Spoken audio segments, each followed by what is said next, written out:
যাবে না, দরকার হয় আবার জীবিত হবে, আবার কব্বরে যাবে, তাও সাজা শেষ হবে না। আন্তর্জাতিক অপরাধ ট্রাইব্যুনালের দায়িত্বে যিনি আছেন এখন প্রসিকিউটর, উনি ঘোষণা দিয়েছেন, চিফ যেটা তাজুল ইসলাম, অ্যাডভোকেট তাজুল ইসলাম, যে ওনার যা অপরাধের ফেরিস্তি আমরা পাচ্ছি, যদি 100 বার ফাঁসি দেওয়া হয় ওনাকে, তারপরও আরো 10 বার দেওয়া যাবে। কি করেছেন আপনি? গত কয়েকদিন আগে এই যে কওমি মাদ্রাসার একজন আলেম মোশতাকুন নবী কাসেমি হাফিজাহুল্লাহ, তার সাথে আমি যোগাযোগ করেছিলাম। উনিও ছিল মাটির নিচে এই আয়না ঘরে, ওনারে নিয়েও গিয়েছিল। ওখানে আমি মাঝে মাঝে দেখতাম রাতের বেলা হঠাৎ করে 3-4 জন কালো পোশাক পরা এসে বলে, ওই রেডি হন। কি রেডি হন মানে? যার ঘরের সামনে যে বলবে রেডি হন, তার মানে তারে আজকে ক্রস দেবে। মুখ বেঁধে, চোখ বেঁধে, হাত বেঁধে নিয়ে সারা দিন সারা রাত শুধু ঘোরায়। কোথায় নিয়ে যায় কেউ জানে না। রাত 11টা-12টার পরে গাজীপুরের এক জঙ্গলের ভেতরে নিয়ে হাতটা খুলে বলে, যা দৌড়া। আপনি দৌড় দেবেন, পেছন থেকে গুলি করে বলবে ক্রস ফায়ারে মারা গেছে। এই ছিল নাটক এই দেশে। উনি বলছে আমারেও নিয়ে গিয়েছিল, আমার সামনে দিয়ে বহু মানুষকে নিয়ে গেছে, আমি টের পেয়েছি, কিন্তু দেখতে তো পাইনি, চোখ বাঁধা। বহু মানুষকে রাত 2টার সময় 1:30টার সময় এসে ডাক দেয়, এই তাড়াতাড়ি রেডি হন আর নামাজ কালাম পড়লে পড়ে নিন। বলেন এই সময় মানুষের কি ভেতরে আর রূহ থাকার কথা? আপনি যদি এখানেই মেরে ফেলে মাছের খাবার বানানোর জায়গা আছে, বিশাল পুকুর আছে ভেতরে, এখানে মাছের খাবার বানিয়ে দেয়। এইটাও যদি করে দুনিয়ার মানুষকে জানিয়ে দিন যে অমুক জনকে আমরা মেরে ফেলেছি, তাও তো তার বউ অন্য জায়গায় বিয়ে করতে পারতো, তার ছেলে মেয়ে জানতো যে বাবা মা মরে গেছে। আপনি এমন অবস্থা করেন যে 8 বছর 10 বছর 14 বছর পার হয়ে গেল, একটা মানুষ পড়ে আছে, এ দুনিয়ার মানুষ জানেই না যে ফিরে বেঁচে আছে, তার বউটাও বিয়ে করতে পারে না। এই যে ব্যারিস্টার আরমানের বউ বিয়ে করতে পেরেছে 8 বছর, জানতো না তো আমার স্বামী বেঁচে আছে না মারা গেছে, তারপরেও যাক আল্লাহ তারে ফেরত দিয়েছে। কিন্তু আমান আজমির বউটা 1 বছর আগে চলে গেছে। কতদিন? আর 9 বছর পর্যন্ত বেচার অপেক্ষা করেছে। এই সমস্ত শাস্তিগুলো যদি একটা একটা করে ধরা যায়, উনি তো বলেছে 100 বার ফাঁসি দেওয়া যায়। 100 বার না, আমার মনে হয় 1000 বার ফাঁসি দেওয়া যাবে। এই জন্য জালেমদের জায়গাগুলো আল্লাহ অভিশপ্ত করে দেয়। আপনি দেখেন ধানমন্ডির এই বাড়িটা এখন গণ পায়খানা, ওটা 8-10 জন করে একবারে যায় দেখলাম, কেউ এদিকে কেউ এদিকে কেউ এদিকে কেউ এদিকে, চারিদিকে মুখ দিয়ে একেবারে একসাথে মনে আছে মানে জামাতবদ্ধ টয়লেট চলছে। আল্লাহ আমাদেরকে জানাতে চেয়েছেন সূরা নামলের এই 52 নম্বর আয়াতটা দিয়ে, ইন্না ফি যালিকা লাআয়াতাল লিকাউমি ইয়ালামুন, অবশ্যই তোমাদের জন্য এর ভেতরে শিক্ষা আছে। শিক্ষা কি? এদের এত বড় শিকড় যদি আমি আল্লাহ কেটে দিতে পারি, আমি বললাম না দারোয়ান থেকে শুরু করে একেবারে সংসদ পর্যন্ত প্রত্যেক জায়গায় ওদের লোক সেট করা ছিল। এটা আমি টের পাইনি, এই রিমান্ডে যাওয়ার ওই মাটির নিচে যে টের পেয়েছি ওদের ওর মানে শিকড় কত দূর। ওরা নিজেরাই ধরে নিয়ে যায়, নিজেরাই মামলার আয়ু, নিজেরাই ম্যাজিস্ট্রেট, নিজেরাই বিচারপতি, নিজেরাই মামলায় বাধা দেবে, সব ওদের। আর আমাদের 2-1টা উকিল যা আছে, ও শুধু খুঁটির মতো দাঁড়িয়ে থাকবে, ওর কথা কেউ শোনে না। কি বানিয়ে নিয়েছিল বিচার ব্যবস্থাটা? শুধু বিচার না, প্রত্যেকটা জায়গায় ঠিক এইভাবেই। কথা বলেন ঠিক কিনা? আল্লাহ পাক বলেন, ও দুনিয়ার মানুষ, ফাকুতি আদাবিরুল কওমিল্লাযিনা যালামু, জালেমদের শিকড় কেটে দেওয়া হয়ে গেছে। এখানে ফাজিল কামিল মাদ্রাসার প্রিন্সিপাল অধ্যক্ষ আছে। ফাকুতিয়া এটা মোজারে কি মজহুল, এর ফাইল জানা নেই। আপনি বলেন তো, এই যে 630টা থানা বাংলাদেশে 5 তারিখে জালেমদের যে বাড়ি ঘর ভাঙা হয়েছে, এখন একটা বাড়ি ঘর ভাঙার কেউ চিহ্ন দেখাতে পারবেন যে এই লোকটা ভেঙেছে? ফাইল কে কর্তাকে কেউ জানে না। হানিফের বাড়ি উড়ে গেছে, কিন্তু কে ভেঙেছে কোনো আসামি নেই। সারা দেশের অবস্থায় ঠিক এইরকমই করেছে। আমি প্রত্যেক জেলায় কম বেশি যাচ্ছে, জালেমদের বাড়ি ঘরের চিহ্ন রাখে না, কিন্তু কে করেছে কেউ জানে না। আল্লাহ তাআলা বলেন, যখন শোনো, এরপরেও যদি শিক্ষা না নাও, আগামীতে যারা বসবে চেয়ারে এরাও যদি এদের মতো জালেম হয়, তাদের বাড়িও আমি কিন্তু জনসৈন্য পরিত্যক্ত করে দেব।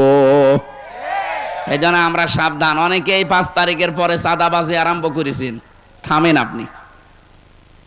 আজকেও ভিডিও দেখলাম, একজন চাঁদাবাজি করছে নারায়ণগঞ্জে বন্দরে। আপনি এখনই এই সাহস পেয়ে গেছেন থালা হাতে না পেতেই। থালা হাতে পেলে কি করবেন, এটা জনগণের বোঝা হয়ে গেছে। এই জন্য মানুষ আস্তে আস্তে মুখ ফিরিয়ে নিচ্ছে। কথা বলে না কেন?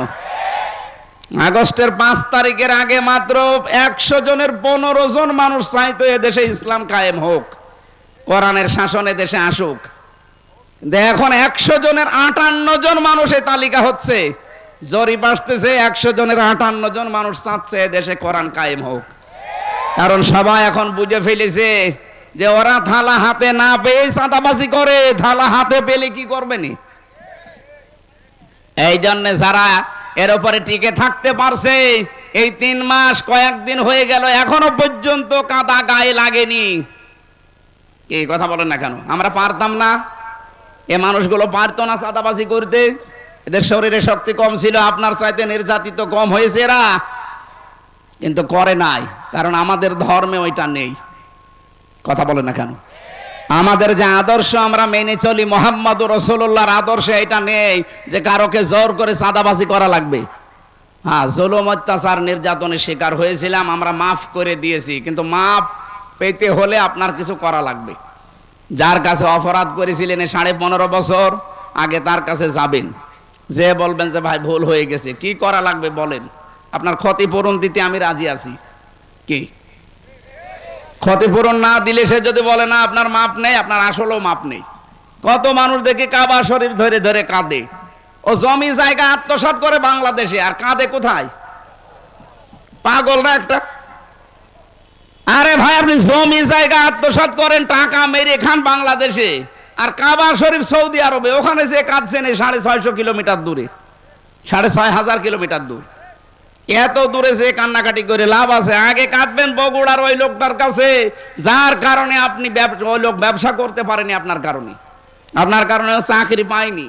আপনি মিথ্যা মামলা দিয়ে, মিথ্যা সাক্ষী দিয়ে তারে বছরের পরে বছর জেল খাটিয়েছেন, খুন করেছেন, গুম করেছেন, আয়না ঘরে রেখেছেন। এ কথা বলছেন না কেন? আগে তার কাছে যে মাফ চান, যে ভাই আমার ভুল হয়ে গেছে। শুধু এতটুকু বললে হবে না। ও যদি বলে 15 বছরের শোধ চাই, আমি ক্ষতিপূরণ চাই, 50 লাখ টাকা আমারে দেওয়া লাগবে, আপনি তাই দেওয়া। কারণ মাল তো কম কামাননি, টাকা আগে দেন, তারপরে মাপ চান। কালকে একটা গান বলছিল, কে জানো, যে আগে কি সুন্দর মাল কামাইতাম আমরা। আসলেও তো তাই ছিল। খাপের খাপ মন্তাজের বাপ মিলে গেছে। আমরা জালেমদের এই পরিণতি দেখে শিক্ষা নিতে পারবো না কোরআনের আইন থেকে? যে আগামীতে আমরা যারা আসবো, কে আসবেন আমরা জানি না, আল্লাহ যাকে দেয় সে আসবে। কিন্তু সে যদি জালেম হয়, তাদের বাড়ি ঘর 5 বছর পরে কিন্তু উজাড় গৃহ হয়ে যাবে, পরিত্যক্ত হয়ে যাবে। কারণ যেখানে জুলুম করা হয়, এই জায়গাটা আল্লাহ পুরা একেবারে অভিশপ্ত করে দেয়। এর বাস্তব প্রমাণ এই জালেমদের বাড়িগুলো। আল্লাহ তুমি আমাদেরকে বাঁচাও, বলেন আমিন। আমরা কোরআনে কারিমের সূরা বাকারার 190 নম্বর আয়াতটা পড়েছি। এখানে 7টা বিষয় আছে। আমরা কোরআন থেকে কথা বলার জন্য যেহেতু বসেছি, আপনারা শুনবেন না? আল্লাহ রাব্বুল আলামিন বলেন, ওয়াকাতিলু ফি সাবিলিল্লাহিল্লাযীনা ইউকাতিলুনাকুম ওয়া লা তা'তাদু ইন্নাল্লাহা লা ইউহিব্বুল মু'তাদিন। এখন কত কিছু এর আগে বলা লাগে, যে শানে নজরুল আছে, ঐতিহাসিক প্রেক্ষাপট আছে। সূরার তেলাওয়াত আমরা করলাম, তাফসীর করার জন্য যে নিয়ম নীতিগুলো বলতে হয়, সময়ের অভাবে সব বাদ দিয়ে আমরা সরাসরি যাচ্ছি ব্যাখ্যায়। আল্লাহ পাক বলেন, কাতিলু, লড়াই করো। কে বলছেন? ফি সাবিলিল্লাহি, আল্লাহর রাস্তায়। একেবারে কাটা কাটা কথা, কোনো ভেতরে কোনো প্যাঁচ গোছ নেই। আল্লাহ বলেন লড়াই করো আল্লাহর রাস্তায়। এই আয়াত শুনেই মনে হচ্ছে আল্লাহ মনে হয় মারামারির পক্ষে। হ্যাঁ, কোরআনে কারিমে সূরা আনফালের ভেতরে আছে, নবীজিকে আল্লাহ জানিয়েছেন। সূরা আনফালের এটা 17 নম্বর আয়াত সম্ভবত। রব্বুল আলামিন নবীজিকে জানিয়েছেন, ফালাম তাকতুলুহুম ওয়ালাকিন্নাল্লাহা কাতালাহুম। হে নবী, আপনি তাদেরকে হত্যা করেননি, হত্যা করেছি আমি আল্লাহ নিজে তাদেরকে। এটা যখন নবীজি নিজে হিজরত করার জন্য বাড়ি থেকে বের হবেন, ওই সময় বিশ্ব নবীকে আল্লাহ বলেছিলেন শুধু একটু বালি হাতে নেন, সামনের দিকে ফিকে মারেন, সূরা ইয়াসিনের কয়েকটা আয়াত তেলাওয়াত করে বাকি যা করা লাগে আমি আল্লাহর কুদরত করবে। নবীজি তো সামনের দিকে বালি মেরেছিলেন, কয়েকটা কাফেরের গায়ে লাগার কথা ছিল তাদের চোখে মুখে, কিন্তু চারিদিকে যারা দাঁড়িয়ে আছে 42 জন, এদের চোখে মুখে নাকে গেল কি করে? রব্বুল আলামিন পরবর্তীতে জানিয়েছেন, ওমা রমাইতা ইয রমাইতা ওয়ালাকিন্নাল্লাহা রমা। হে নবী, আপনি শুধু বালি নিক্ষেপ করেছিলেন, এতটুকুই আপনার কাজ শেষ, বাকি যা করার আপনি কিছুই করেননি। ওইটা আমার জিবরাইল সঙ্গে সঙ্গে হাতে নিয়ে নেয়, প্রত্যেকটা কাফেরের চোখে মুখের ভেতরে এটা দিয়ে দেয়, ওরা হাত ডলতে থাকে, চোখ ডলতে থাকে, মাঝখান থেকে আপনাকে আমি আল্লাহ বের করে দেই। এই ঘটনার ভেতরে যত মানুষকে আমরা হত্যা হতে দেখেছি, মরে যেতে দেখেছি, এই মানুষগুলোকে নবীজি একটাও মারেন নাই, প্রত্যেককে আল্লাহ দুনিয়া থেকে বিদায় করেছেন নিজে। ফালাম তাকতুলুহুম, আপনি একটাও মারেননি। ওয়ালাকিন্নাল্লাহা কাতালাহুম, বরং আল্লাহ তাদেরকে হত্যা করেছে। এই শব্দটা শুনলে অনেকে আজ খারাপ মনে করে, ইসলাম তাহলে মারামারি কাটাকাটি হত্যা। আরে ভাই, ইসলামের নিয়মগুলো আল্লাহ বুঝে শুনেই দিয়েছেন। কারণ মানুষের যা চরিত্র, এই যে 4 জন মানুষকে ছাত্রলীগ যদি সত্যিই মেরে ফেলে, এখনো তো তদন্ত হয়নি, যেহেতু বলতেছে সাতপন্থী যারা, তারা যে ছাত্রলীগকে ভাড়া করে আমাদেরকে জবাই করা হয়েছে, এটা যদি সত্যি প্রমাণ হয়ে যায়, এই খুনিদেরকে আপনি শুধু ওয়াজ করে জীবন অবিরত রাখতে পারবেন না। এদেরকে যদি থামাতে হয়, আমার মনে হয় এদেরকেও ঠিক ওইভাবেই জবাই করা লাগবে।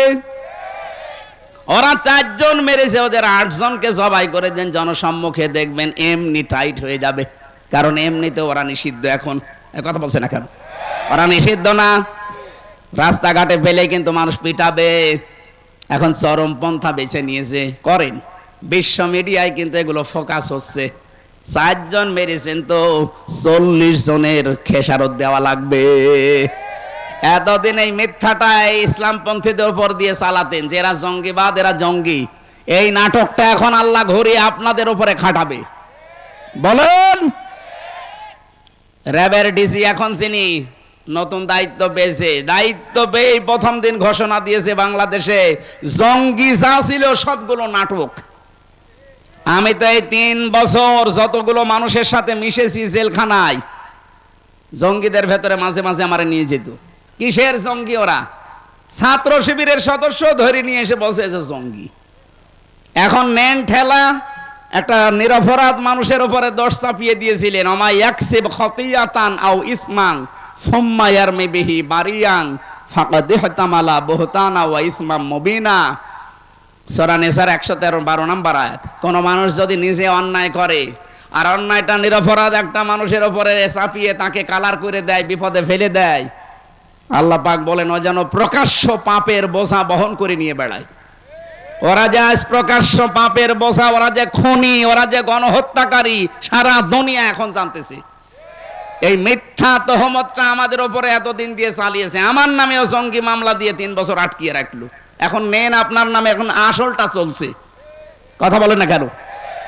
এই জন্য ইসলামের ঔষধগুলো আল্লাহ বানিয়েছে ঠিক ওই কায়দায়, যেখানে যেরকম দরকার ঔষধ ওখানে ওই রকম পাওয়ারফুল দেওয়া লাগে। এখানে আমি 100 পাওয়ার ঔষধ লাগবে, 10 পাওয়ারে দিলে হবে? সুতরাং হত্যার পক্ষে আল্লাহ না, কিন্তু বাস্তবতা ঠিক রাখতে হলে মাঝে মাঝে এরকম ঔষধ দেওয়া লাগে।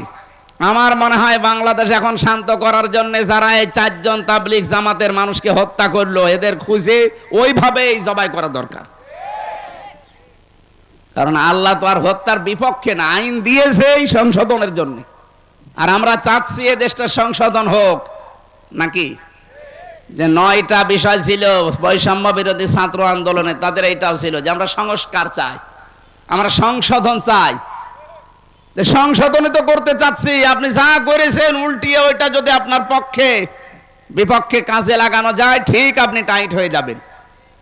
আমরা চাচ্ছি খুব তাড়াতাড়ি এই 4টা মানুষ হত্যার বিচার করা হোক, খুব তাড়াতাড়ি। এক কথা বলে না কেন? সে যাকেই মেরেছেন মানুষ তো সে, কেন আপনি তাকে হত্যা করবেন ঘুমন্ত মানুষকে? খুব তাড়াতাড়ি এদেরকে আইনের আওতায় এনে যেভাবে ওরা জবাই করেছে বাইতুল মোকাররমের সামনে নিয়ে ঠিক ওদেরকে ওইভাবে জবাই করেন। সারা দেশ এই অবৈধ হত্যা বন্ধ হয়ে যাবে। এইটা আজ করা হয়নি, এই কারণেই 53 বছর কোনো খুনের বিচার আমরা পাইনি।